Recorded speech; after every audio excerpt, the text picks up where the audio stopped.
Good morning and good evening दोस्तों। मैं विश्वजीत एक बार फिर आप सबों का आपके इस चैनल पे स्वागत करता हूं।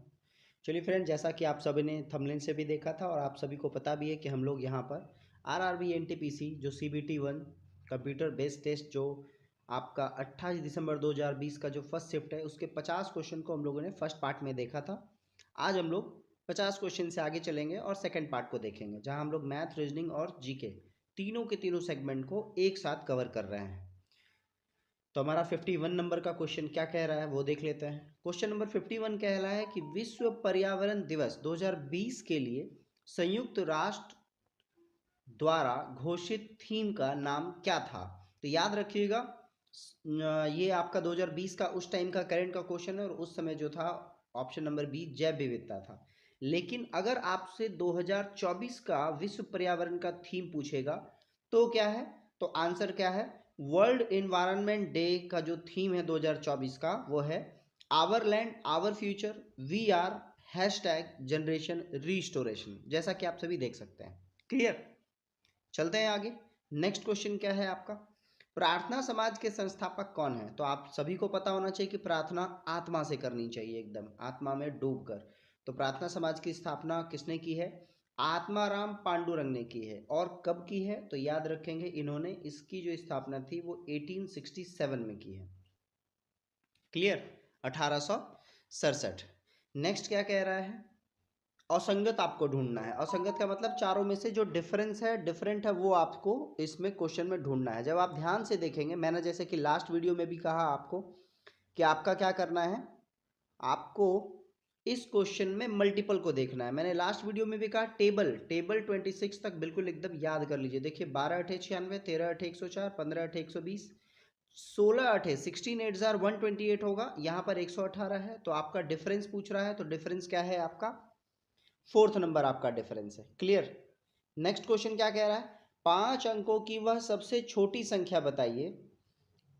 सबसे छोटी संख्या क्या है जो 7 से विभाजित करने पर 6 से फल दे। तो आपको कुछ भी नहीं करना, किसी एक नंबर को डिवाइड कर लीजिए। सपोज दैट मैंने इस नंबर को डिवाइड किया 7 से, तो आप सभी को पता होगा ये आपका ऐसे, वैसे मैं इतना करता नहीं हूँ, मेंटली भी आप कर सकते हैं। जैसे 14 सत्ते 98 होता है, 98 होता है, तो ये आ गया 20, फिर 7 2 जार 14 होगा, 6 7 और 7 9 जार 63, 9 सत्ते 63, रिमेनिंग क्या आ गया, 4 आ गया ना। यानी इस नंबर से 4 सब्सट्रैक्ट कर देंगे, वो कंप्लीटली डिविजिबल होगा। तो 4 सब्सट्रैक्ट करेंगे तो क्या आ जाएगा, 10,003 आएगा। क्या आएगा, 10,003। तो हमारा बोल रहा है कंप्लीटली डिविजिबल हो, 7 से विभाजित होने पर, सॉरी 6 शेषफल बचे, और अभी क्या है 4 शेषफल है, यानी कि इसमें 2 और ऐड कर देंगे तो शेषफल बचेगा 6। यानी इस क्वेश्चन में अगर डिविजिबल पूछता तो आंसर क्या होता, फोर्थ नंबर। लेकिन आपसे बोल रहा है 6 शेषफल भी बचे, तो आंसर क्या होगा, सेकंड नंबर होगा। क्लियर, कुछ भी नहीं करना, जो डिविजिबल हो रहा है उसे 6 आप ऐड कर देंगे। नेक्स्ट क्या कह रहा है, निम्नलिखित में से किस माध्यम में से ध्वनि नहीं जा सकती है। एकदम पढ़िए, खटाक से आगे बढ़िए। निर्वात है ना, वैक्यूम में आपका क्या होता है, ध्वनि ट्रैवल नहीं कर सकता, ध्वनि को ट्रैवल करने के लिए मीडियम चाहिए होती है। नेक्स्ट कह रहा है कौन सा अक्षर प्रयोग करके नहीं बनाया जा सकता। तो आप ये चारों अल्फ़ाबेट को इससे मैच कराइए, कौन सा नहीं है वो जानिए। तो जैसे पहला ही अल्फ़ाबेट देखिए GRUNT, तो GRUN नहीं है, दिख रहा है आपको, लाफ्टर में कहीं भी N नहीं है, तो पहला ही ऐसा ऑप्शन है जो इसका प्रयोग करके नहीं बनाया जा सकता है। रीजनिंग है ये। नेक्स्ट कह रहा है दो धनात्मक संख्याओं का अनुपात 3:7 है और उनका लघुत्तम समापवर्त 231 है, छोटी संख्या क्या होगी। देखिए जब संख्या 3:7 में है, इट मीन संख्या हमारा 3x और 7x है। जब इसका LCM लेंगे तो हमारा आ जाएगा 21x, और ये बराबर आ रहा है 231। अब यहाँ मल्टीपल का कितना जबरदस्त रोल है, यहाँ x का वैल्यू देखिए 11 आ रहा है। ठीक है, तो आपसे पूछ रहा है छोटी संख्या कौन सी होगी, 3x आपका छोटी संख्या है, तो 3 गुना 11 बराबर आ जाएगा 33। देख लीजिएगा, 21 इंटू 11 कीजिएगा, 231 आ जाएगा। तो ऑप्शन नंबर फर्स्ट आपका क्या होगा, आंसर सही होगा। क्लियर। नेक्स्ट क्वेश्चन क्या कह रहा है, नेक्स्ट कह रहा है 2400 के 12% में क्या जोड़ें कि योगफल 5400 के 18% के बराबर हो जाए। यानी कुछ नहीं करना है, इसका 18% निकालना है, इसका 12% निकालना है, घटा देना है। अब देखिए मैं फिर से एक शॉर्टकट आपको बताता हूं कि किसी भी नंबर का अगर 1% निकालना हो तो 2 डिजिट पहले लगा देते हैं डेसिमल। अगर 5400 का हम लोगों को 5400 का अगर 18% निकालना है तो देखिए 00 ऐसे कट जाएगा और सीधा सीधा हम लोगों को क्या करना है, 54 गुना 18 करना है। लेकिन ये लिखना नहीं है एग्जाम में। एग्जाम में तो हम लोग को पता होना चाहिए सीधा 54, 18 और 24 और 12 को मल्टीप्लाई करके क्या करना है, सबट्रैक्ट कर देना है। तो 5400 यानी कि 54 गुना 18 माइनस 24 इंटू 12, बस आप ये करेंगे ऑटोमेटिक आपका क्या आएगा, आंसर आ जाएगा। अगर आप इस दोनों में कुछ कॉमन भी निकाल सकते हैं तो बिल्कुल निकाल लीजिए। क्लियर? जैसे सपोज दैट कि आप यहाँ से 6 यहाँ से निकाल सकते हैं, 6 यहाँ भी निकाल लीजिए। ठीक है, फिर आप 6 यहाँ भी निकाल सकते हैं, 6 यहाँ भी निकाल सकते हैं। टोटल 36 और कॉमन ले लें हम लोग, तो यहाँ बच जाएगा 9 और ये आ जाएगा आपका 6 3 और यहाँ से 6 निकाला तो 4 और ये आ जाएगा 2। अब देखिए 27 से 8 घटा दिया, क्या बचा हमारा 19, तो 36 गुना 19 हमारा आंसर हो जाएगा। और 9 छक्के 54 नजर आ रहा है, यानी यूनिट डिजिट पे 4 आएगा। तो देखिए आपका ऑप्शन नंबर 3 सही होगा। पहला कॉन्सेप्ट, किसी भी नंबर का अगर 1% निकालना है तो 2 डिजिट पहले डेसिमल डाल देंगे, यानी कि 5400 का 1% जो होता है वो 54 ही हो जाएगा। तो सीधा सीधा कह रहा है कि इसमें क्या जोड़ेंगे जिससे कि इसके बराबर हो जाए, यानी कि इन दोनों को सबस्ट्रैक्ट करने बोल रहा है। सबस्ट्रैक्ट करने के लिए देखिए मैंने आपको शॉर्टकट भी बता दिया, 6 मैंने दोनों पार्ट से कॉमन लेकर 36 बाहर कर लिया। 27 से हमने 8 को सबस्ट्रैक्ट कर लिया, 19 आ गया। 19 से इसको मल्टीप्लाई किया, सिर्फ यूनिट डिजिट देखेंगे, 9 छक्के 54, 4 आ रहा है, तो हमारा ऑप्शन नंबर 3 सही होगा। क्लियर? नेक्स्ट क्वेश्चन है देखिए आपका अलजेब्रा का, और बहुत ही अच्छा जबरदस्त सा क्वेश्चन है। क्वेश्चन क्या है आपका, x/2 plus 2/y is equal to 1 आ रहा है। तो देखिए अगर 1 ही आ रहा है, इसका मतलब ये भी वैल्यू छोटा होगा, ये भी वैल्यू छोटा होगा, तो क्यों ना x का वैल्यू 1 रख दें। तो देखिए 1/2 और प्लस 2 है, इसको बाय 4 कर लीजिए, बराबर 1। क्योंकि हम लोगों को पता है दिमाग में कि आधा प्लस हाफ, आधा प्लस आधा बराबर 1 होता है। तो x का वैल्यू क्या आ रहा है, 1 आ रहा है, और y का वैल्यू क्या आ रहा है, 4 आ रहा है। पहले वाले से एजम्पशन से लिया हमने। सिमिलरली अगर y का वैल्यू यहाँ 4 रख दे तो 4 2 से डिवाइड करेंगे तो वैल्यू 2 आ जाएगा। 2 में ऐसा क्या जोड़ दें जिससे कि 1 हो जाए, तो मेरे दिमाग में आएगा सर जोड़ेंगे नहीं घटाएंगे। तो z का वैल्यू हम क्या ले रहे हैं, z का वैल्यू -1 ले रहे हैं, सॉरी -2 ले रहे हैं, क्योंकि 2 में से 1 घटेगा तो 1 होगा। क्लियर? x का वैल्यू हमने क्या पुट कर लिया, 1 पुट किया, y का वैल्यू क्या पुट किया, 4 किया, और z का वैल्यू हमने -2 पुट किया। यहाँ पर आप अगर -2 रखेंगे तो 2 और 2 कैंसिल होके 2 में से 1 चला जाएगा, तभी जाकर 1 बचेगा। इससे हमारा पूरा इक्वेशन सेटिस्फाई हो रहा है। अगर हो रहा है तो यहाँ वैल्यू रख लेंगे हम लोग, z का वैल्यू -2 रखा तो -2/2 प्लस 2/1, ये हो गया आपका -1 और +2 इज इक्वल टू क्या हो गया, 1 हो गया। तो ऑप्शन नंबर 4 आपका सही है। आप ऐसे हिट एंड ट्रायल में आप ऑप्शन पुट करके वैल्यू बनाएंगे, बहुत इजीली बनेगा। अगर किसी को अलजेब्रा से लॉन्ग प्रोसेस से बनाना है तो फिर ये क्वेश्चन आप एग्जाम में नहीं बना पाएंगे, ठीक है, टाइम रहते। नेक्स्ट क्वेश्चन क्या कह रहा है, देखिए स्पीड टाइम डिस्टेंस का क्वेश्चन है। कह रहा है कि एक ट्रेन ए से बी की ओर, देखिए यहाँ मैं ए रख देता हूँ और यहाँ बी कर देता हूँ। एक ए से बी की ओर, एक बी से ए की ओर चल रहा है। ये चल रहा है 50 किलोमीटर प्रति घंटे की रफ्तार से, ठीक है। और एक अन्य ट्रेन स्टेशन बी से ए की ओर 150 किलोमीटर प्रति घंटे की रफ्तार से, 150 किलोमीटर प्रति घंटे की रफ्तार से निकलती है। दोनों स्टेशन के बीच की दूरी 725 किलोमीटर है। डिस्टेंस क्या है, 725 किलोमीटर का है। अच्छा यहाँ एक सेंटेंस पढ़ना मैं भूल गया, आधे घंटे बाद एक अन्य ट्रेन, है ना, तो आधा घंटा बाद अगर चल रहा है बी से, तो ध्यान देंगे कि ये वाला जो ट्रेन है ये आधे घंटे में 25 तो चल लिया होगा। तो अब इनके बीच की जो दूरी रह गई वो रह गई 700, कितना रह गया, 700, ठीक। और लास्ट में क्या कह रहा है, जिस स्थान पे दोनों ट्रेन मिलती है उस स्थान से स्टेशन ए की दूरी कितनी है, ठीक है, यानी कि यहां से डिस्टेंस बोल रहा है आपसे। अब बताइए 700 रह गया है और रिलेटिव स्पीड कहता है कि अगर दो अपोजिट साइड से अगर ट्रेन चल रही है तो रफ्तार क्या होगी, जुड़ जाएगी। 150 और 50 को जोड़ देंगे तो हो जाएगा 200, और 200 की रफ्तार से 700 किलोमीटर तय करना है। कितना करना है, 200 की रफ्तार से 700 किलोमीटर हम लोगों को तय करना है। 200 की रफ्तार से 700 तय करेंगे तो हमारा आ जाएगा 3.5 आर, 3.5 घंटे की आ जाएगा। तो ए से बी की दूरी आपके दे रहा था 725, जिसमें ये वाला जो ए से चल रहा है वो आधे घंटे में चल चुका है 25। इसकी रफ्तार क्या है, 50 की रफ्तार है, ध्यान में रखेंगे, और इसकी रफ्तार 150 की थी, और 3.5 घंटा ये चलेगा। तो 50 के हिसाब से 3.5 घंटा और चलेगा, तो चलेगा 175, ठीक है। और यहीं पे मिलेगा, 3.5 घंटा बाद मिल जाएगा। तो 175 तो ये वाला चला 175, और 25 पहले चल चुका है।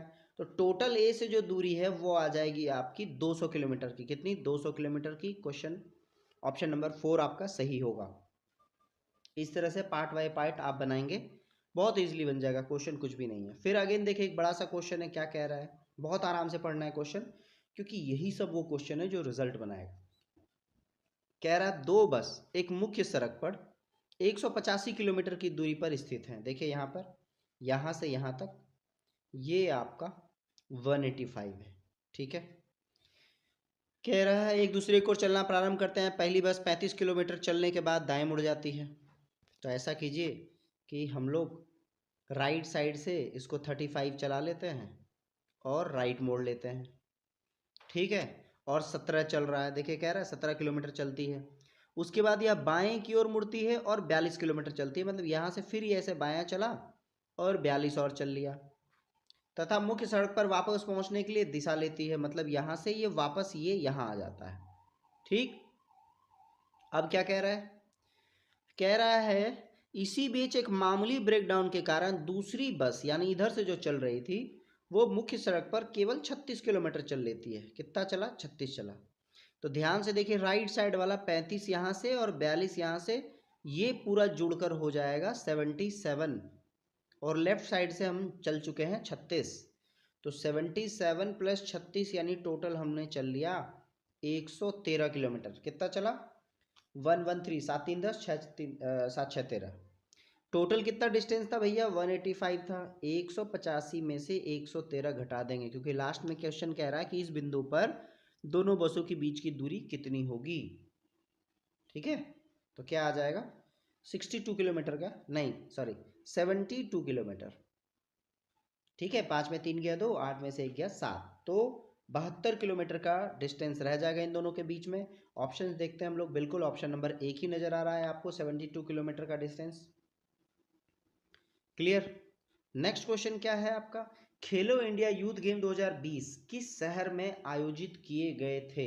याद रखेंगे ये हुआ था असम के गुवाहाटी में आयोजित हुआ था 2020, जिसमें और अब हम बात करें करंट में 2024 का, तो याद रखिएगा 2024 में जो तमिलनाडु है उसके 3 शहर चेन्नई, मदुरई और त्रिची। कहाँ कहाँ? चेन्नई, मदुरई और त्रिची, ये 3 शहर में आयोजित किए गए थे, जिसमें कि गोल्ड मेडल में टॉप स्थान पे किसका नाम था? महाराष्ट्र का नाम था। किसका? महाराष्ट्र का नाम था टॉप, मतलब रैंक 1 जिसको आया, ठीक है। चलें, नेक्स्ट क्या है आपका, लोकसभा के सदस्यों की अधिकतम संख्या कितनी है? तो याद रखेंगे लोकसभा की अधिकतम संख्या 552 हो सकती है, लेकिन है नहीं, हो सकती है कितनी? 552, जो 2026 में बदलने वाला है। याद रखेंगे 106वां संविधान संशोधन इसी से रिलेटेड है, कभी मैं आराम से डिस्कशन करूंगा। नेक्स्ट क्वेश्चन क्या है, निम्नलिखित में प्रश्न में दिए गए विकल्पों में शब्द को चुनिए। लेखक कलम का यूज करता है, तो दर्जी किसका यूज करेगा? सुई का। क्लियर। आरी सर्जन सुई का यूज करेगा। नेक्स्ट क्वेश्चन क्या है आपका, एक क्लब में महिलाओं की संख्या का पुरुषों की संख्या से अनुपात 3:2 है, ठीक है। मेल और फीमेल का रेशियो दे रहा है, कितना दे रहा है? 3:2 दे रहा है, 3:2 दे रहा है। फिर क्या कह रहा है, हाल ही में 300 महिलाएं क्लब में शामिल हुई, है ना। महिलाओं का पुरुष से अनुपात, यानी कि ये आपका फीमेल दिया हुआ है और ये आपका मेल दिया हुआ है। फीमेल कितना जुड़ रही हैं? 300 जुड़ रही हैं, और कह रहा है, और अनुपात देखिए 5:2 हो गया है, यानी कि सीधा सीधा 5:2 हो गया है, यानी आप कह सकते हैं कि आपके मेल में कोई चेंजेस नहीं हुआ है, दिख रहा है ना। इसमें चेंजेस हुआ है कितने का? 2 का, तो 2 यूनिट चेंज हो रहा है, किसके वजह से? इसी 300 फीमेल की वजह से। यानी हम कह सकते हैं 1 = 150 है। और अगर 1 = 150 तो पूछ रहा क्लब में महिला सदस्यों की संख्या क्या होगी। अब अगर 1 = 150 है तो पहले कितनी थी 3, तो 3 = 450 हो जाएगा। कितना 450। और 450 में कितने लोग जुड़े, कितनी महिलाएं जुड़ी हैं, ये जुड़ी हैं 300 महिलाएं। तो टोटल कितना हो जाएगा 750। क्या किया मैंने, पहले रेशियो 3:2 था, फिर 5:2 हुआ, मेल नहीं बदला है। फीमेल का रेशियो में 2 की बढ़ोतरी हुई है। ये 2 किसके वजह से, 300 की वजह से, 300 की वजह से। तो हम कह सकते हैं 1 = 150। तो पहले कितनी थी 3, तो 3 बराबर कितना 450। 450 फीमेल पहले से थी, 300 और आई, तो टोटल कितनी हो गई 750। क्वेश्चन में कह रहा महिलाओं की संख्या, ऑप्शन नंबर सी। क्लियर, इतने ही देर में 2 बार क्वेश्चन को बना लिया हमने। नेक्स्ट है पानीपत का द्वितीय युद्ध अकबर और हेमू के बीच कब लड़ा गया है। देखिए पानीपत का द्वितीय युद्ध है 1556 में। ऑप्शन नंबर 3 1556 पानीपत का सेकेंड युद्ध। अगर पानीपत का सेकेंड बोला है तो फर्स्ट भी पता होना चाहिए। फर्स्ट हुआ है 1526 में। किसके किसके बीच में, बाबर और इब्राहिम लोदी। लोदी डायनेस्टी का आखिरी बंदा था इब्राहिम लोदी। उससे बाबर की लड़ाई हुई और बाबर ने फिर मुगल प्रशासन की नींव रखी 1526 में। और 1556 में पानीपत का द्वितीय युद्ध अकबर, और अकबर की तरफ से कौन लड़ रहे थे, बैरम खान लड़ रहे थे, क्योंकि अकबर उस समय कम एज के थे। क्लियर। नेक्स्ट है कुडनकुलम नाभिकीय विद्युत परियोजना किस राज्य में है, तमिलनाडु में है। Option number 1। काफ़ी पुराना क्वेश्चन है, काफ़ी बार आया हुआ है अलग अलग एग्जाम्स में, तो आपको याद होना चाहिए कुडनकुलम नाभिकीय संयंत्र, ऑप्शन नंबर 1। नेक्स्ट है आपका तमिलनाडु। नेक्स्ट है आपका, देखिए यहाँ पर ट्रिगोनोमेट्री का क्वेश्चन है, और फिर वही क्वेश्चन है जो मैंने आपको बताया, साइन 90 डिग्री माइनस थीटा बराबर कॉस थीटा होता है। याद रखेंगे साइन 90 डिग्री माइनस थीटा बराबर कॉस थीटा होता है। हालांकि इसका यूज नहीं है, सॉरी रहने दीजिए। यहाँ है use, sine square theta plus cos square theta बराबर होता है 1, और साइन 90 डिग्री माइनस थीटा बराबर होता है कॉस थीटा। ये आपको 2 अगर याद है तो ये क्वेश्चन बहुत आसान हो जाएगा। देखिए इसका वैल्यू 1 हो जाता है, तो 1/1 बराबर 1 हो गया, प्लस ये जो साइन 45 है और साइन 15 है और कॉस 75 है, ये दोनों मर्ज होकर क्या हो जाएगा 1 हो जाएगा। और फिर कॉस 65 और 25 ये दोनों भी मर्ज होकर 1 हो जाएगा, बराबर हो जाएगा √3 tan थीटा। ठीक है, तो ये तीनों 3 बराबर √3 tan थीटा। तो टेन थीटा का वैल्यू क्या आ जाएगा, टेन थीटा का वैल्यू ये इसको काट लेगा √3 टाइम में, √3, और 10 में जो √3 है वो 60 डिग्री का है। ठीक है, 10 60 डिग्री बराबर होता है √3, और आंसर क्या है ऑप्शन नंबर 1 60 डिग्री। चलते हैं अगले क्वेश्चन में क्या कह रहा है। अगला क्वेश्चन कह रहा है निम्नलिखित में से कौन भारत के सबसे युवा राष्ट्रपति थे। ऑप्शन नंबर 1 ही पढ़ेंगे आप, श्री नीलम संजीव रेड्डी, ये आपके भारत के सबसे युवा राष्ट्रपति रहे हैं। याद रखिएगा इनके साथ 2 और घटनाएं हुई हैं जो कि क्वेश्चन में पूछा गया है।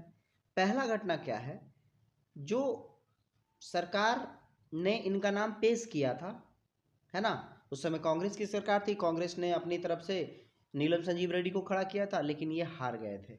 मतलब सरकार के नाम प्रपोज करने के बाद भी ये ऐसे एकमात्र राष्ट्रपति हैं जो हार चुके हैं। जैसे अभी एनडीए की सरकार ने, है ना, श्रीमती द्रौपदी मुर्मू जो हैं उनको प्रपोज की कि भाई ये प्रेसिडेंट के लिए लड़ेंगे, और वही जीती हैं। ऐसा आज तक पहली बार हुआ है कि किसी सरकार की मेजोरिटी सरकार ने, यानी कि जो सरकार चला रही है, उसने किसी का नाम दिया हो और वो हार गए हो राष्ट्रपति में, वो है नीलम संजीव रेड्डी। साथ ही साथ ये एक ऐसे राष्ट्रपति भी हैं जो निर्विरोध चुने गए हैं, यानी कि इनके अगेंस्ट में कोई नहीं था। ठीक है, इनके अगेंस्ट में कोई नहीं था, जिसको हम कहते हैं निर्विरोध। क्लियर, 2 चीज़ों के साथ साथ तीसरा है सबसे युवा राष्ट्रपति कौन है, नीलम संजीव रेड्डी। ये तीनों चीज़ें इनके बारे में आपको याद रखना है। नेक्स्ट क्वेश्चन क्या है, 2 संख्याओं का योग 60 है और उनके HCF और LCM क्रमशः 12 और 72 है। तो पूछ रहा है दोनों संख्या के व्युत्क्रम का योग क्या होगा। मान के चलिए कि आपको 2 संख्या है A और B, ठीक है,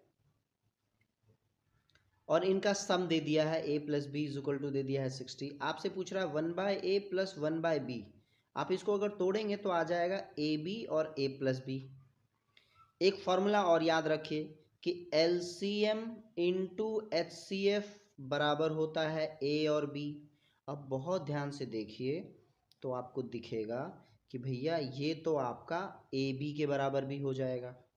ये दिया हुआ है क्वेश्चन में 60 है, और ये जो AB है ये LCM और HCF को गुना करके भी आ जाएगा। तो 60/12 गुना 72। अब 12 से काट लीजिए, 12×5 = 60, 12×6 = 72। तो कितने बार में आ गया?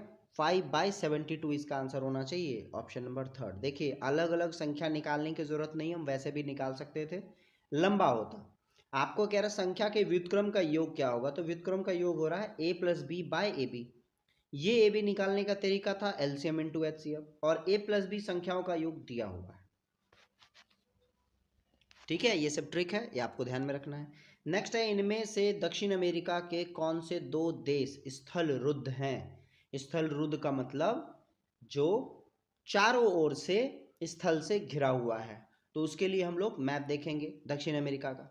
देखिए ये रहा हमारा वर्ल्ड मैप, इसमें हम लोग को कहाँ चलना है? दक्षिण अमेरिका में चलना है। ये वाला सेगमेंट आपका क्या है? दक्षिण अमेरिका है। इसको थोड़ा हम लोग जूम करके देखेंगे क्या होता है। ये देखिए आपका, ये दक्षिण अमेरिका का वर्ल्ड मैप है, जिसमें कुछ कंट्री के नाम है जो मैं आपको लेकर दिखाता हूँ क्या क्या है। यहाँ देखिए आपका वेनेजुएला है, ठीक है, ब्राज़ील है, अर्जेंटीना है, चिली है, ठीक है, पेरू है, बोलिविया है और प्रागवे है। यहाँ इक्वाडोर है, कोलंबिया है, ठीक है। बहुत ध्यान से देखेंगे तो ये सारी कंट्री जो बाहर बाहर से आपको दिख रही हैं सब वाटर है। स्थल रुद्ध का मतलब क्या? जहाँ चारों ओर स्थल है। तो आप इन सारी कंट्री को तो छोड़ दीजिए। अब क्या इसके बाउंड्री के अंदर भी कोई कंट्री नजर आ रहा है? ये भी देखिए, ये वाटर से टच कर रहा है। ये 2 कंट्री है, एक तो आपको ये प्रागवे नजर आ रहा है, ये रहा इसका बॉर्डर, और दूसरा ये क्या है? बोलिविया है। ये 2 बॉर्डर है, ठीक है। तो ये 2 ऐसी कंट्री हैं जिनका की चारों ओर से क्या है? स्थल से घिरे हुए हैं, जिसको हम क्या कहते हैं? स्थल रुद्ध देश कहते हैं। और ये क्या है आपका? दक्षिण अमेरिका के 2 देश हैं, जिसका नाम क्या है? बोलिविया और प्रागवे। और बोलिविया की देखिए राजधानी क्या दिखा रहा है आपको? लापाज दिखा रहा है, और एसोसिएशन दिखा रहा है आपको प्रागवे का। क्लियर? ये आपका वर्ल्ड मैप का था। चलते हम लोग अगले क्वेश्चन में। देखिए नेक्स्ट क्वेश्चन तो क्या है आपका? कैलकुलेशन ही है। क्या कह रहा है? कह रहा है ये 5 होल 2/3, इसका मतलब हो गया आपका 5.66। 3 डिजिट्स है तो 3 डिजिट्स तक ले लिया हम लोगों ने। ये क्या है? कह रहा है 0.73, ये 0 ले लो, इन दोनों को ऐड कर लिया हमने। दोनों को ऐड करेंगे तो आ जाएगा आपका 6.396, ठीक है। और फिर इसमें क्या करना है? सब्सट्रैक्ट करना है 3.123। कभी कभी क्या होता है डेसिमल वाला भी ऐड हम लोगों को गलती करा जाता है, तो ध्यान रखना है कि गलती नहीं करना है। और ये आ गया 3.27। देखिए ऑप्शन नंबर 1 नज़र आ रहा है 3.27। क्लियर? तो ये आंसर हो गया आपका। नेक्स्ट क्वेश्चन क्या कह रहा है? उस विकल्प का चयन कीजिए जो क्रमिक रूप से भरे जाने पर पुनरावृत्ति पैटर्न निर्मित करता हो। यानी आपको इस क्वेश्चन में पैटर्न को पकड़ना है, ठीक है। और ये क्वेश्चन जो रीजनिंग बनाते हैं उनके लिए बहुत आसान हो जाता है। आपको पैटर्न पकड़ना है। आपको कह रहा है CA, और यहाँ देखिए BBA दिया हुआ है, यहाँ भी BBA पूरा कर लीजिए आप, यहाँ भी BBA पूरा कर लीजिए, ठीक है। यानी लास्ट में B आपको नजर आ रहा है यहाँ और यहाँ है, और 1 2 तीसरे नंबर में B आ रहा है, तो 1 2 तीसरे नंबर में B यहाँ है, चौथा नंबर। मैं जनरली इसी को पैटर्न को फॉलो करता हूँ। पहला देखिए यहाँ हिंट दे रहा है BBA लगातार है, तो हमारा यहाँ देखिए B है तो B यहाँ डाल दीजिए, BBA हो जा रहा है। यहाँ भी B है तो BBA हो जा रहा है। लास्ट में B है तो यहाँ भी है और यहाँ भी है लास्ट में। और फिर 1 2 3 के बाद फिर B है, तो 1 2 3 यहाँ पे B इकलौता है इस 2 ऑप्शन में, तो ऑप्शन नंबर 4 होगा। आप इसको मैच करके देख लीजिएगा, यही सबसे बेस्ट तरीका है, ठीक है। नेक्स्ट क्वेश्चन क्या कह रहा है कि इसका यूनिट प्लेस क्या होगा? जब भी इकाई अंक बोले तो आपको कुछ नहीं करना है, सिर्फ इकाई का मल्टीपल देखना है। जैसे देखिए 8 चौके 4 अठे 32, 32 का 2 हो गया। फिर 2 को 4 से गुना करेंगे, 2 गुना 4 कर लेंगे तो क्या हो जाएगा? 8 हो जाएगा। फिर 8 को 6 से गुना कर लेंगे, 8 छके 48 हो जाएगा। इकाई अंक क्या हो जाएगा? 8 आ जाना है।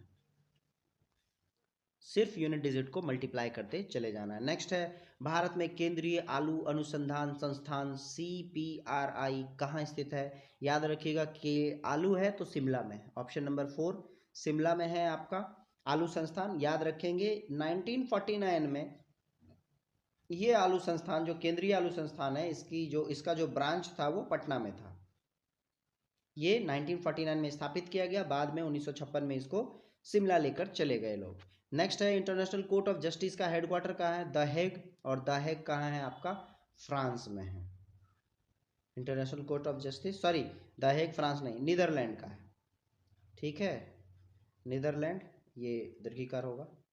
नीदरलैंड में है आपका the Hague international court of justice, ये ध्यान में रखेंगे। फॉर्मेशन कब हुआ है? 1945 में। क्लियर। नेक्स्ट क्वेश्चन क्या है आपका? एक परीक्षा उत्तीर्ण करने के लिए पूर्णांकों का 50% लाना अनिवार्य है। परीक्षा में 2 प्रश्न पत्र शामिल हैं। एक छात्र ने 200 पूर्णांक वाले पहले प्रश्न पत्र में 40% अंक प्राप्त किया। देखिए आपको कह रहा है 200 में 40%, यानी 40% यानी कि 80। ठीक है, प्राप्त कर चुका है। परीक्षा में उत्तीर्ण करने के लिए 150, दूसरा 150 है। इसमें क्या लाना होगा उसको? टोटल कितना लाना है उसको? 50% लाना है, मतलब 350 का 50% यानी कि हो जाएगा 175। अब बताइए 175 में 80 तो हम ला चुके हैं, तो और कितना लाना है हम लोगों को? अगर इससे 80 सब्सट्रैक्ट कर ले तो हम लोग को लाना है 95 नंबर। कितना लाना है? 95 नंबर लाना है, 95 मार्क्स जिसको कह सकते हैं, 95 मार्क्स लाना है। अब क्वेश्चन यही है कि ये जो 95 मार्क्स है ये आपके 150 का कितना परसेंट होगा? तो मेरे हिसाब से 60% से ज़्यादा होगा, क्योंकि 150 का 60% 90 होता है ना। तो ऑप्शन देखते हैं, हालांकि निकाल भी सकते हैं, कुछ मत कीजिए। 95 इंटू 100 बाई 150। क्वेश्चन एक बार में पढ़ के समझिएगा। क्वेश्चन कह रहा है 50% नंबर लाना अनिवार्य है, 200 में 40% लाया है, तो 150 में कितना परसेंट लाना होगा? तो 80 नंबर तो आप 40% से ले आए, टोटल 350 का 50% हो जाएगा 175, उसमें 80 लाए हैं, लाना कितना है? 95।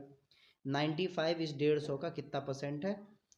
ऑप्शंस में अगर ध्यान से देखेंगे मेरे हिसाब से ये 64% के आसपास हो जाना चाहिए। नहीं, 64% से भी कम, 63.33%। ऑप्शन देख लेते हैं हम लोग, ऑप्शंस में क्या है। देखिए यहाँ पर ऑप्शन में 64% दे रहा है, अप्रॉक्स दे रहा है आपका आंसर। डेसिमल में रहता तो फिर कुछ और होता। ठीक है, चलें आगे। नेक्स्ट क्वेश्चन क्या कह रहा है आपका?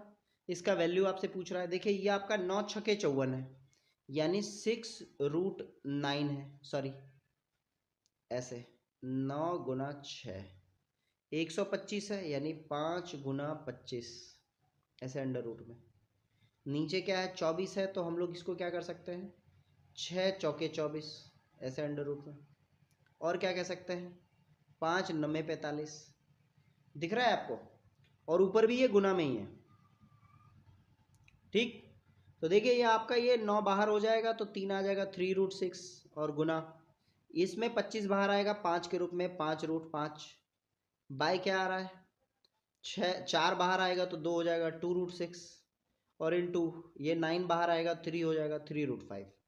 अब आसान हो गया हमारा डिवाइड करना या काटना। देखिए √6 कैंसिल, √5 कैंसिल, 3 से 3 कैंसिल, आंसर क्या होगा? 5/2।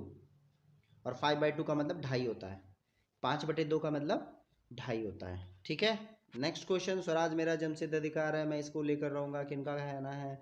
बाल गंगाधर तिलक का कहना है। किनका? बाल गंगाधर तिलक का कहना है स्वराज मेरा जन्मसिद्ध अधिकार है। बहुत आसान क्वेश्चन है, 1 सेकेंड में पढ़ के हम लोग को भागने की ज़रूरत है।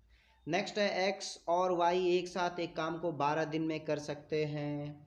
तो हम लोग इक्वेशन लिखेंगे थोड़ा सा फेज को छोटा करते हुए, है ना। एक्स और वाई किसी काम को 12 दिन में, तो हम लोग लिख सकते हैं एक्स प्लस वाई 12 डेज। फिर क्या कह रहा है? वाई और जेड उसी काम को 18 दिन में कर सकते हैं, 18 दिन। जेड और एक्स उसी काम को कितने दिन में करेंगे? 15 दिन में करेंगे। कह रहा है एक्स वाई जेड मिलकर उस काम को कितने दिन में पूरा करेंगे। एलसीएम निकालना होता है इसका, आप सभी को पता होना चाहिए। एलसीएम क्या आएगा? 12 और 15 का एलसीएम आएगा 60, और उसमें 18 हो गया तो 180, कोई उपाय नहीं है। यानी ध्यान से समझिएगा, मैं यहाँ क्षमता लिखने जा रहा हूँ ब्लू कलर में। एक्स और वाई की जो क्षमता आ गई वो आ जाएगी 15। वाई जेड की क्षमता आ रही है 10, और एक्स और जेड की क्षमता आ रही है 12। तो हमने इन तीनों को जब ऐड कर लिया तो हमारे पास आ गया 2 into X plus Y plus Z is equal to, क्षमताओं को ऐड करेंगे तो 15 10 25 और 12 37। तो फाइनली हमारा क्षमता क्या आ गया, X plus Y plus Z बराबर आ गया 37/2।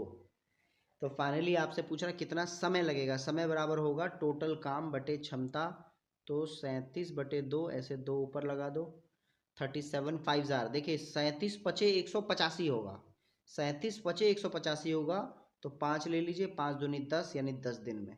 क्वेश्चन जो है वो अप्रॉक्स में बनाया है आपको, क्लियर।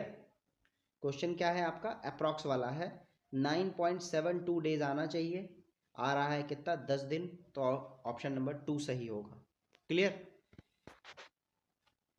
नेक्स्ट क्वेश्चन की ओर चलते हैं हम लोग। टाइम एंड वर्क अगर आप थोड़ा बहुत जानते हैं तो बिल्कुल आराम से बन जाना चाहिए। कह रहा है अगला सीरीज क्या होगा, बी के बाद C D E F G H I J, J वाला होगा। लास्ट वाला देख लेते हैं, ए के बाद B C D E F G H I, J के बाद आई, देखिए ऑप्शन नंबर 1 सही होगा। इस तरह से क्वेश्चन को डील करना है पढ़ते हुए, ये नहीं कि आप इसका प्लेसमेंट लिखेंगे फिर वैल्यू निकालेंगे, इतना टाइम नहीं होता है हमारे पास एग्जाम में। नेक्स्ट क्या है, निम्नलिखित में से किस राज्य की सबसे लंबी भूमि तटीय रेखा है। याद रखिएगा इंडिया में, इंडिया का मैप ये जो नीचे से ऐसे वी बनता है ना, और फिर ये ऐसे है, इस तरह से है कुछ, ठीक है।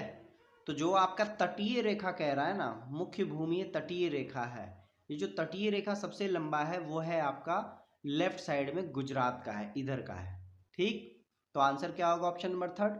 लेकिन अगर क्वेश्चन में कह देता प्रायद्वीपीय भारत, क्या कहता, प्रायद्वीपीय भारत, प्रायद्वीप का मतलब पेनिनसुला होता है, उसका मतलब जो 3 ओर से पानी से घिरा हो। इंडिया मैप में देखिए ये लेफ्ट साइड ये अरब सागर है, नीचे हिंद महासागर है, और ये बंगाल की खाड़ी है, 3 और पानी से जो गुड़ा है उसको प्रायद्वीप कहते हैं। प्रायद्वीपीय भारत में सबसे लंबी जो मुख्य भूमि का जो तटरेखा है वो है आपका आंध्र प्रदेश का, किसका है, आंध्रा का है, वो बिल्कुल यहां से लेके यहां तक आंध्रा है, यहां तक। चलें, तो इस क्वेश्चन का आंसर क्या है, गुजरात है जिसकी सबसे लंबी तटीय रेखा है। अगर प्रायद्वीप बोलता तो हम आंध्र प्रदेश लगाते। नेक्स्ट क्वेश्चन क्या कह रहा है, एक धनराशि का 10% वार्षिक दर से 2 वर्ष का साधारण ब्याज, देखिए फिर कह रहा है 2 वर्ष का साधारण ब्याज दे रहा है आपका कितना, 500 दे रहा है, 2 साल का 500 दे रहा है। जैसे ही साधारण ब्याज बोला ना तो 1 साल पे आ जाइए 250, और ये कह रहा है कि 10% है। अगर 10% 250 है यानी कि ओरिजिनल डेटा हमारा 100% 2500 होगा, ठीक है। फिर कह रहा है समान समय के लिए समान दर पर समान राशि पर चक्रवृद्धि ब्याज क्या होगा। तो आपको मैं बता दूं कि 10% का 2 साल का चक्रवृद्धि ब्याज CI 21% होता है। कितना होता है, 21% होता है, यानी कि आपको 2500 का 21% निकालना होगा। 2500 का 20% होता है 500, और 2500 का 1% होगा 25, तो आंसर क्या होगा, 525 होगा, क्लियर। नहीं तो 2500 का 21% निकालिए। देखिए नेक्स्ट क्वेश्चन क्या है, सबरीमाला मंदिर कहाँ स्थित है, सबरीमाला मंदिर केरल में स्थित है ना। बहुत विवाद हुआ है इसमें, फीमेल को ले जाना मना था, बाद में फिर इस पे सुप्रीम कोर्ट ने जजमेंट दिया। चलते हैं आगे, नेक्स्ट देखिए डायरेक्शन का एक क्वेश्चन है, क्या कह रहा है, मुकेश के सामने की ओर दक्षिण दिशा है। दक्षिण दिशा है मतलब इधर की ओर मुकेश खड़ा है, इधर साउथ होता है ना, हम लोग को पता है, नीचे दक्षिण होता है, तो मुकेश नीचे की ओर खड़ा है, इधर मुंह किए हुए।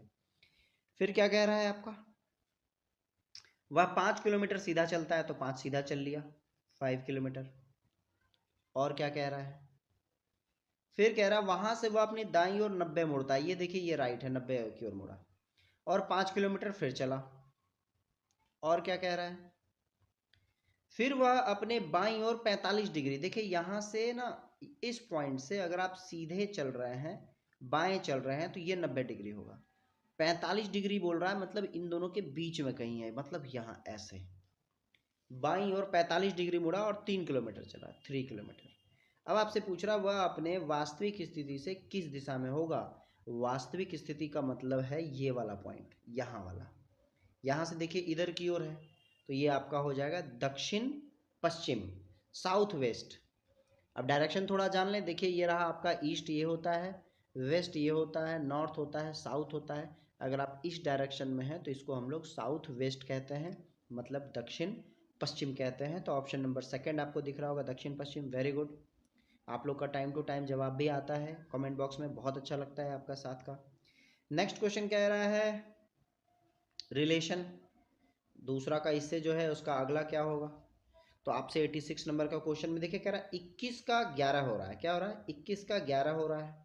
तो ऐसा लग रहा है क्या कि 21 में एक जोड़ दिया 22, 22 का आधा 11, 31 का एक जोड़ दीजिए 32, 32 का आधा क्या हो जाएगा? 16 हो जाएगा। ऑप्शन मिला आंसर। देखिए यहाँ कोई लॉजिक काम नहीं करता है, जो भी लॉजिक समझ में आता है आप उसको यूटिलाइज कीजिए। अगर ऑप्शन मिला है तो मार के आगे बढ़ जाइए। रीजनिंग में कोई नहीं कह सकता कि 100% रीजनिंग उसका सही होगा, क्योंकि ये हमारे लॉजिक से काम कर रहा है। हो सकता है आंसर की में कुछ और दिया हो। ठीक है, चलते हैं आगे। नेक्स्ट है वापस से देखिए आपका 3x3 का आपको बॉक्स दिया हुआ है। तो देखिए हम लोग को लग रहा है 28, 8, 6, ऐसा कर सकते हैं 6 का स्क्वायर -8 कर लीजिए, तो 36 में से 8 गया तो क्या आ गया? 28 आ गया। इसी तरह से 9 का स्क्वायर -18 कर ले तो 63 आ जाएगा। देखिए ये बहुत रेयर मिलता है कि जब हम लोग किसी मैट्रिक्स में नीचे से ऊपर जा रहे हों, क्योंकि ऊपर बड़ा डेटा है, नीचे छोटा डेटा है, मतलब नीचे का ही कुछ करके ऊपर आए होंगे। इसी तरह से 13 का स्क्वायर कर लेंगे minus something is equal to 94, है ना। तो 169 से हम लोग को 94 सब्सट्रैक्ट करना है। तो 6 और 69, 6, 75, ऑप्शन नंबर सेकंड सही होगा। 75 आप एक बार चेक कर लीजिए। नीचे का स्क्वायर माइनस वो नंबर इज इक्वल टू ऊपर वाला नंबर। तो ये जो 94 है वो इधर आ जाएगा, वॉट उधर चला जाएगा, तो हमारा आंसर आ जाएगा 75। नेक्स्ट क्वेश्चन देखिए क्या है आपका, ब्लड रिलेशन का है। पी जो है वो क्यू और आर का भाई है। याद रखिए ब्लड रिलेशन में दो चीज़ आपको सिर्फ ध्यान रखना है। एक तो मेल के लिए प्लस करते हैं, फीमेल के लिए सिंबल माइनस करते हैं। और अगर सेम रेंज का है तो नीचे, ऊपर है अगर मतलब माँ बाप है तो वो ऊपर, और माता पिता के भी माता पिता है तो ऊपर, बेटा बेटी है नीचे, उसका भी बेटा बेटी है तो नीचे। इस तरह से ट्री बनाना होता है हम लोग को।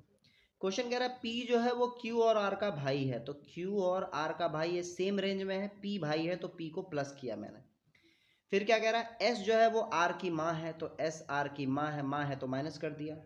और टी पी का पिता है तो टी पी का पिता है, देखिए प्लस, यानी कि ये दोनों हाउस वाइफ होंगे, मतलब हस्बैंड वाइफ होंगे। हस्बैंड वाइफ के लिए जो सिंबल है वो बोथ एरो का होता है। ठीक है, फिर क्या कह रहा है, निम्नलिखित में से कौन सा कथन निश्चित रूप से सत्य नहीं हो सकता है? क्या नहीं होगा? एस जो है वो पी की माँ है, एस जो है वो पी की माँ है, बिल्कुल सही है पहला वाला। टी जो है वो क्यू का पति है, टी जो है वो क्यू का पति है, ये गलत होगा, निश्चित रूप से सत्य नहीं है पूछ रहा है। टी क्यू का पिता है, टी क्यू का पिता है होगा। टी एस का पति है, टी एस का पति है, ये भी सही है। तो देखिए आपका कह रहा है निश्चित रूप से सत्य नहीं है।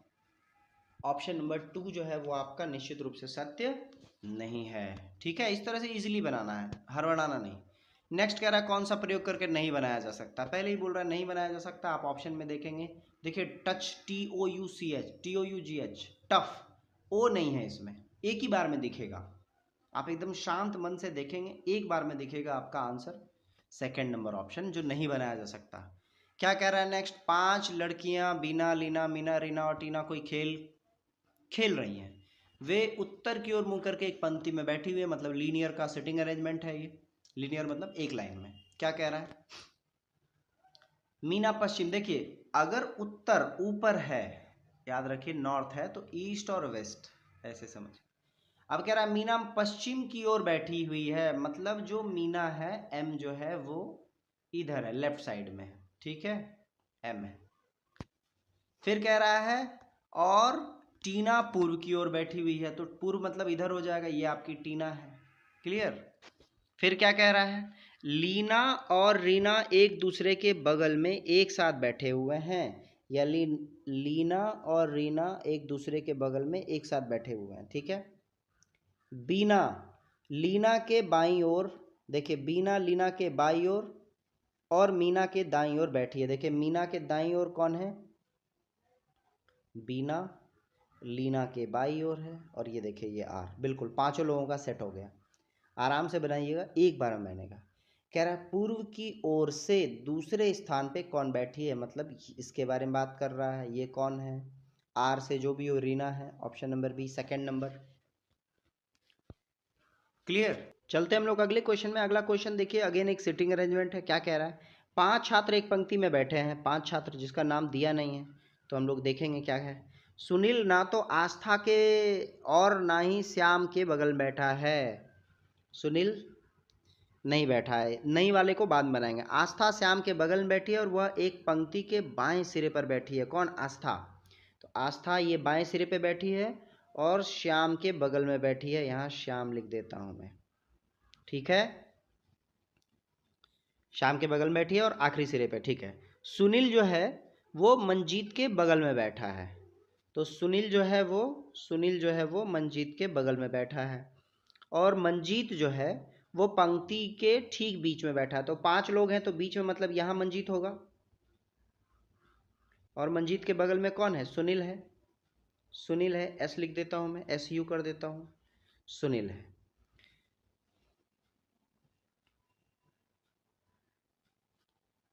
देखिए हाँ सही, पहला लाइन देखिए अपने आप सही हो गया। सुनील ना तो आस्था के साथ बैठा है ना ही श्याम के साथ बैठा है, सुनील एकदम अलग ही है। और कह रहा है वह अमित के बगल में नहीं बैठा है। कौन, मंजीत। तो यहाँ आपका अमित हो गया, अमित हो गया। अब क्वेश्चन में क्या कह रहा है, इनमें से कौन सुनील के बगल में बैठे हैं। सुनील के बगल में एक तो मंजीत है और एक अमित है। कौन है, मंजीत है और अमित है। देखिए ऑप्शन नंबर 4 अमिता लिखा हुआ है लेकिन यहाँ अमित है, अमित ही कंसिडर करेंगे, ठीक है, मंजीत और अमित। अगले क्वेश्चन पे चलते हैं। क्या कह रहा है, ब्लैंक वाला यानी कि लास्ट वाले को ढूंढना है आपको, रिलेशन देखना है। रिलेशन में आप सब्सट्रैक्ट करके देख लेंगे। 13, 29, बिल्कुल नहीं, रिलेशन नहीं बन रहा है। और कुछ तो देखिए, मुझे लग रहा है 9 छक्के 54, पचे पचे 25, 6 दूनी 12, कुछ दिख रहा है आपको, दिख रहा होगा। देखिए 6 नमा 54, 54 में एक जोड़ लें तो क्या आ जाएगा, 55 आ जाएगा। फिर 55 यानी कि 5 गुना 5 25, 25 में एक जोड़ लेंगे तो क्या आ जाएगा, 26 आ जाएगा। फिर 2 गुना 6 12, फिर प्लस एक जोड़ लिया तो क्या आ गया, 13 आ गया। फिर 1 गुना 3 बराबर 3, प्लस एक जोड़ लेंगे तो 4 आ जाएगा। बहुत अच्छा यूनिक एकदम क्वेश्चन का फॉर्म किया है, ठीक है। दोनों डिजिट का मल्टीपल +1, डिजिट का मल्टीपल +1, बस यही करते जा रहे हैं। नेक्स्ट क्वेश्चन है कि नीचे दिए गए त्रिभुज की संख्या ज्ञात करें। जैसा कि आप सभी को पता होना चाहिए, नहीं पता है तो इस क्वेश्चन के लिए एक शॉर्टकट ट्रिक है, वो समझ लीजिए आप। जब भी किसी ट्राइंगल का सेम बेस पे एक लाइन ऐसे खींचा जाए तो यहाँ पर 1 और 2 ऐसे नंबर लिखते हैं, टोटल ट्राइंगल की संख्या 1 + 2 = 3 हो जाता है, ठीक है।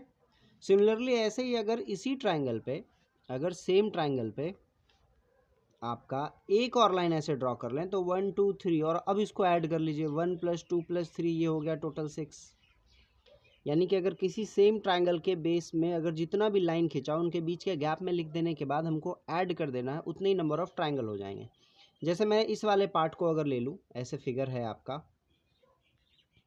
तो बीच में 1 लाइन 2 लाइन और 3 लाइन है, तो 1 2 3 और 4। अब इसको ऐड कर लेंगे, 4 + 3 7, 2 9 + 1 10, यानी यहाँ से हमारा 10 ट्राइंगल है, यहाँ से भी 10 ट्राइंगल होगा, यहाँ से भी 10 ट्राइंगल होगा।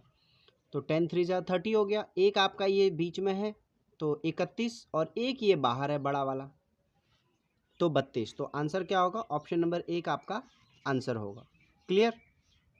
इसका नेक्स्ट क्वेश्चन देखिए, रैंकिंग का है। क्या कह रहा है, एक पंक्ति में दीप्ति और मोहन का स्थान क्रमशः बाईं ओर से 14वां, बाईं ओर से 14वां और राइट साइड से, लेफ्ट साइड से 14वां, 14th दीप्ति है, लेफ्ट साइड से ऐसे एरो बना लीजिए, और राइट साइड से दाईं ओर से 9वां है, 9th है किसका, मोहन का, ठीक है। कह रहा वो आपस में स्थान बदल लेते हैं तो मोहन दाईं ओर से 21वां हो जाता है। अच्छा, आपस में स्थान बदलने का मतलब है कि ये जो आपका, यदि वे आपस में स्थान बदल लेते हैं तो मोहन दाईं ओर से 21वां हो जाता है, यानी ये मोहन उठ के यहाँ आ जाएगा। अगर ये प्लेस, ध्यान से समझिए, राइट साइड से 21वां है और लेफ्ट साइड से 14वां है, इसका मतलब टोटल लोगों की संख्या 21 + 14 जोड़ के एक घटा लेना होता है। तो 14 और 21 जोड़ के आ जाएगा 35, उसमें से एक घटा लेंगे आ जाएगा 34, यानी टोटल लोगों की संख्या कितनी होगी, 34 होगी। ये आपको ध्यान में रखना है। तो अब क्वेश्चन का लास्ट लाइन पढ़ते हैं कि अब बाईं ओर से दीप्ति का स्थान और पंक्ति में कुल व्यक्ति की संख्या ज्ञात करें। पंक्ति में कुल व्यक्ति की संख्या कितनी आ रही है? 34 आ रही है। ऑप्शन में देखिए सेकंड नंबर 34 कहाँ लिखा हुआ है? ऑप्शन में देखिए सेकंड नंबर 34 कहाँ लिखा हुआ है? ऑप्शन नंबर फर्स्ट में ही लिखा हुआ है। क्लियर? अब मैं डिलीट करता हूँ इसको। यहाँ पर मैंने सिर्फ एक ही चीज़ को पकड़ा, अगर लेफ्ट साइड से कोई पोजीशन 14 है और राइट साइड से कोई पोजीशन 21 है तो लोगों की संख्या हो जाती है 21 + 14 - 1 बराबर 34। और क्वेश्चन में कह रहा है सेकंड में दीप्ति का स्थान, जो अभी हमने निकाला नहीं है, पंक्ति में कुल व्यक्तियों की संख्या 34 है, एक ही जगह 34 नजर आ रहा है, तो ऑप्शन नंबर 1 सही होगा। दूसरा निकालने का कोई टेंशन ही नहीं है। नेक्स्ट क्वेश्चन क्या कह रहा है आपका? बिल्कुल सोलोलिज्म कह सकते हैं इसको। ये क्या है आपका? कह रहा है सभी गुलाब गुलाब क्या है?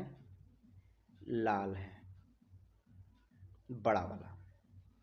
फिर कह रहा है कुछ लाल रंग है और सभी रंग, बहुत ध्यान से देखिए अगला, सभी रंग पेंट है। जब सभी रंग पेंट बोलेंगे ना तो ऐसे ऊपर से ऐसे पेंट जाएगा। अब आपको स्टेटमेंट में क्या निकालना है? कुछ लाल पेंट है, बिल्कुल लाल और पेंट का रिलेशन दिख रहा है, और सभी लाल गुलाब हैं। सभी लाल गुलाब हैं, देखिए सभी लाल गुलाब हैं, ऐसा है नहीं, सभी गुलाब लाल हैं, तो ये गलत हो गया। तो आंसर क्या होगा? केवल निष्कर्ष 1, 95 का ऑप्शन नंबर 3 केवल निष्कर्ष 1 फॉलो कर रहा है। ठीक है, इसको सिलोजिज्म कहते हैं।